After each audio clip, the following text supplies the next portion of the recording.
The Minnesota Vikings are headed home with a fresh, steamy L. The Los Angeles Rams are on to play the Philadelphia Eagles in the divisional round, and it was quite a game on Monday night. Early, looked like it could be competitive. There was a controversial fumble, no grounding call, which would have allowed the Vikings to make it a tied game, 10-10. That didn't happen.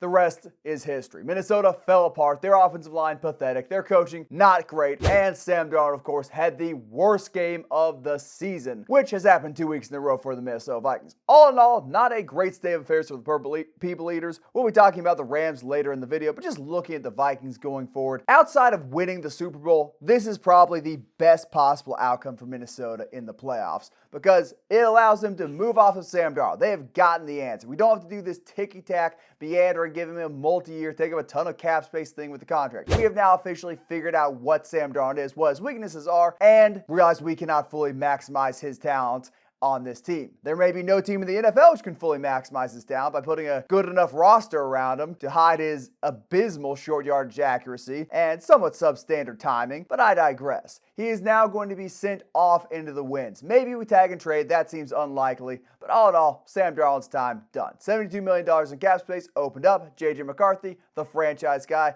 and things could be worse. I was not looking forward after the Commanders game realizing, oh God, we're going to have to go play in Philadelphia if we beat the Rams. I'm not upset that game doesn't happen. I would like it to happen, but I'm not going to lose any sleep saying, we didn't get to go play the Eagles. It sounds like there's a little bit of coping going on from that side of the room. No, there's no coping whatsoever. Trying to rationalize a devastating playoff There's loss. no rationalization here. You are talking to the captain of the J.J. McCarthy fan club, the Michigan college football, Minnesota Vikings professional football fan who was super high on J.J. I had him as the QB1. You think I'm upset we get to start him and aren't spending our $72 million in cap on a quarterback? Come on. I'm going to caveat this by saying I also thought the Vikings were going to win this game because I believed more in all of the good we saw from Sam Darnold this season. The 35 touchdowns, only 12 interceptions, the weapons they have on offense between Justin Jefferson, Jordan Addison, TJ Hockenson. But I am going to take a mini victory lap on the fact that the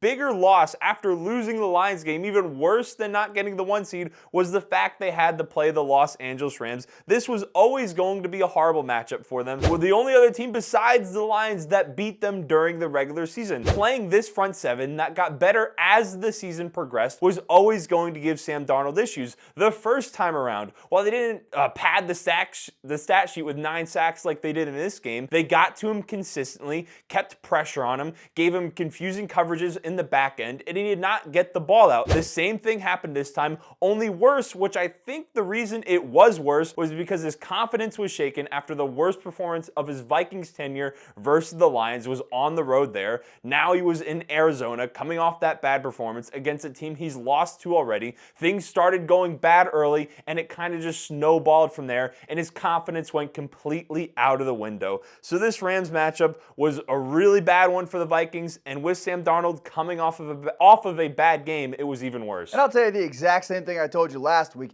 You look at the teams in the NFC playoffs, clearly the Lions and the Rams beat them. They're a bad matchup. The Eagles, without good Jalen Carter and Jordan Davis are, they were going to be a bad matchup. You cannot tell me this would have gone any better if the Vikings' interior offensive line, instead of trying to block Byron Murphy on stunts or Fisk, was stuck trying to block Vita Vea or Kalijah Kancey. All these teams in the NFC playoffs have a good pass rush from the interior, which was going to be the Vikings' trouble. I don't think it was an especially terrible matchup. Maybe you think Tampa Bay's secondary is substantially worse than the Rams.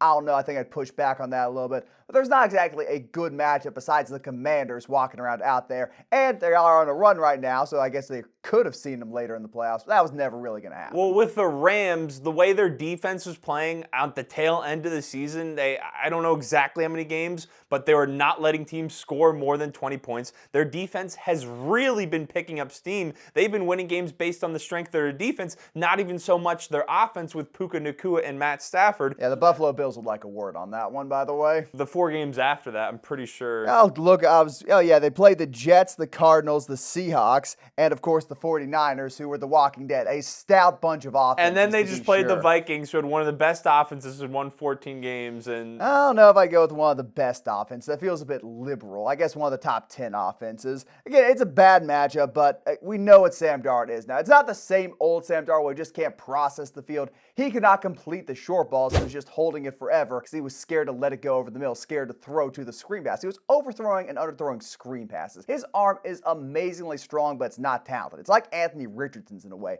Anthony Richardson can throw it all over the field for 50, 60, 70 yards. It's like Joe Milton that way. But dear God, those 5, 10-yard passes really give him the wiggles for some reason. Kind of like the yips. Can I stand in Sam Darnold's corner for a second? Defend him a little bit? No. The future of his career? I wish him the best. I hope someone pays him $40 million a year. Now, maybe we saw Sam Darnold. This is the only year he's looked like a starting caliber quarterback in the NFL. He helped the Vikings win 14 games, looked really good in those 14 games. Now, high pressure, high leverage situations where the pass rush was getting to him gave him a lot of problems. But is that something he then can improve on next season? I think so. If we saw this big of a jump from what he was earlier in his career, why can't he improve in those areas in his game as well? I'm sure he can. The issue is, first off, let's talk a little bit about how bad it was, because the 9 sacks number, you might be inclined to say, oh, his offensive line played poorly. They didn't play great by any means, but he was pressured 22 times. On 14 of those pressures, the pressure did not arrive sooner than 2.5 seconds. That ball should have been out, but he was just holding it and holding it and holding it. Some people can improve on that over the course of their careers, but it's a hard thing to do, and as late as he is in his career, I'm skeptical. Let's also talk about situation. You can name 2, maybe 3 other spots which have a better combination of coaching talent and offensive line around them, and that would be the Lions and the Eagles. Maybe a healthy 49ers team, if they do some overall on their offensive line, is a better situation. But he was in probably the best possible landing spot for him. Where is he going to go, which is going to help him elevate his talent? Pittsburgh? New York? New Jersey? I mean, where? Where's the landing spot? I don't know what the landing spot is. Oakland? Is he going to go to Oakland? If he took this big a jump at this point in his career, why can't he continue to improve? Because he's not throwing to Justin Jefferson, Jordan it's Addison, still on the table. And Aaron Jones. He's not going to be behind Christian Darrisaw, Cam Robinson, Brian O'Neill. He's not going to have Kevin O'Connell in his ear. You don't think they're going to franchise tag him? If they franchise tag him, I will not be overly pleased. A tragedy that I said it's the best possible outcome. He could have played a little bit better. We could have tagged and traded him for like a 2nd or 3rd round pick, since Minnesota doesn't have that much draft capital next year's draft. That was the best possible outcome.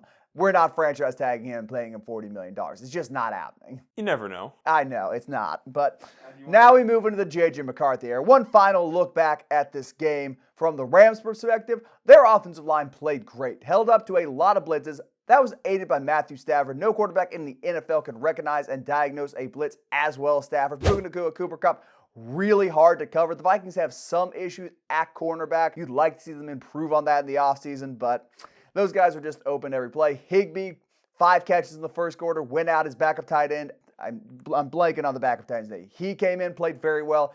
If Mathew Stafford can spread the ball around like this, going into Philadelphia and playing the Eagles team, which will be a lot harder. But if he can, they're going to beat Philadelphia. If they can score 27 points on the Eagles, I'm fairly confident they will win that game. I think with this Rams team matching up with the Vikings, something we didn't take into as much consideration as we probably should have is the fact that Kevin O'Connell is a Sean McVay disciple, and during that game, it kind of felt like the master teaching the student. I mean, he knows Kevin O'Connell better than any other head coach in the NFL. Well, is KFC a Jedi? Is Sean McVay Yoda over there? It's a good thing he's retired. It's what it felt like. It's a good thing Sean McVay is off to go retire and sail yachts around the world with his beautiful family. Good for him. But it felt like a little bit of a coaching mismatch where the Rams knew exactly where Kevin O'Connell wanted to go with his offense, where he wanted to get the ball out with Sam Darnold, and the defense took advantage of that. How much of that, though, is Aaron Glenn laying out the game plan for a defense and making it real easy for old KOC to get countered?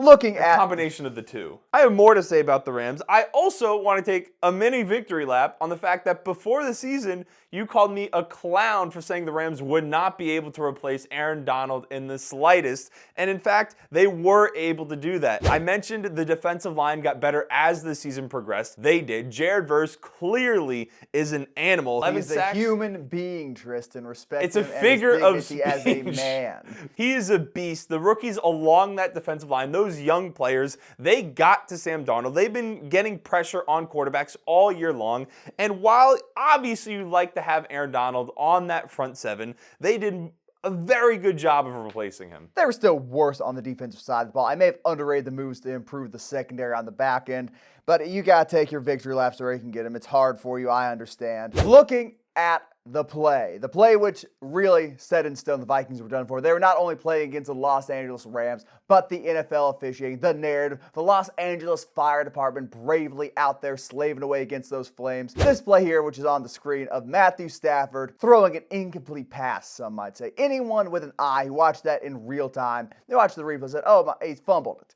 He had no control of that ball. He had no idea where he was going. He just kind of flicked it out at the ground, and Puka Nacua happened to be within 5 yards. That should have been a fumble. That should have been returned for a touchdown. Even if you don't think that was a touchdown, there was no attempt to complete that pass to a wide receiver. At the bare minimum, it should have been a 10-yard and loss without an intentional grounding penalty assessed to the Rams, giving the Vikings better field position for their next drive. Personally, I think it should be a touchdown. If you got no control of the ball and are just kind of winging it out there like that, I kind of think you lose possession. You can say what you want about the letter of the law, the rule of the law. Something feels screwy about this. The competition committee will be meeting about this play in specific to talk over rule changes in the offseason. Yeah, I think with how the letter of the law looks right now, I do think, unfortunately, that is an incomplete pass and it is not a fumble because you do see, make an effort to pitch the ball out.